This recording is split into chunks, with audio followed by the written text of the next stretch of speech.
আসসালামু আলাইকুম রহমতুল্লাহি অবরাকাতু।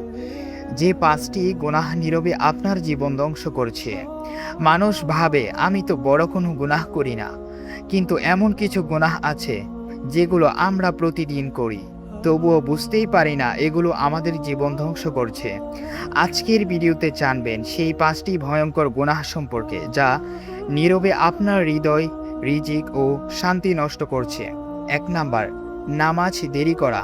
অনেকে বলে একটু পরে পড়ব, কাজ শেষ করে পড়ব।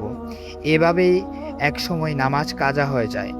আল্লাহ বলেন, নিশ্চয়ই নামাজ মুমিনদের উপর নির্ধারিত সময়ে ফরজ করা হয়েছে। নামাজ শুধু ইবাদত না, এটা আল্লাহর সাথে সম্পর্ক। যখন মানুষ নামাজ ছেড়ে দেয় তখন তার হৃদয় ধীরে ধীরে অন্ধকার হয়ে যায়। ২ নাম্বার, গীবত করা। কারো পেছনে তার দোষ বলা, এটাই গীবত। রাসূল সাল্লাল্লাহু আলাইহি ওয়াসাল্লাম বলেছেন, গীবত করা মৃত ভাইয়ের গোশত খাওয়ার মতো। ভাবুন, আমরা বন্ধুদের আড্ডায়, ফেসবুক কমেন্টে প্রতিদিন কত গীবত করি। এই গুনাহ আমল ধ্বংস করে দেয়। ৩ নাম্বার, হারাম সম্পর্ক। আজ অনেকেই বলে শুধু কথা বলি, মজা করি, কিন্তু শয়তান ছোট থেকেই শুরু করে।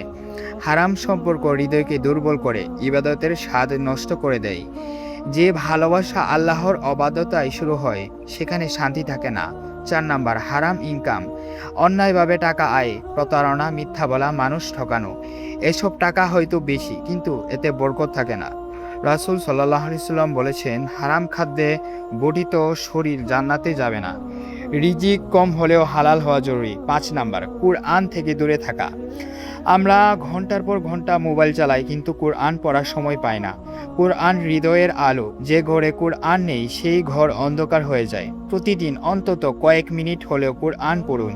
প্রিয় দিনী ভাই বোন, মৃত্যু হঠাৎ চলে আসবে, তখন আফসোস করে লাভ হবে না। আজ থেকে বদলে যান, আল্লাহর দিকে ফিরে আসুন, কারণ আল্লাহ এখনো আপনার তওবার অপেক্ষায় আছেন।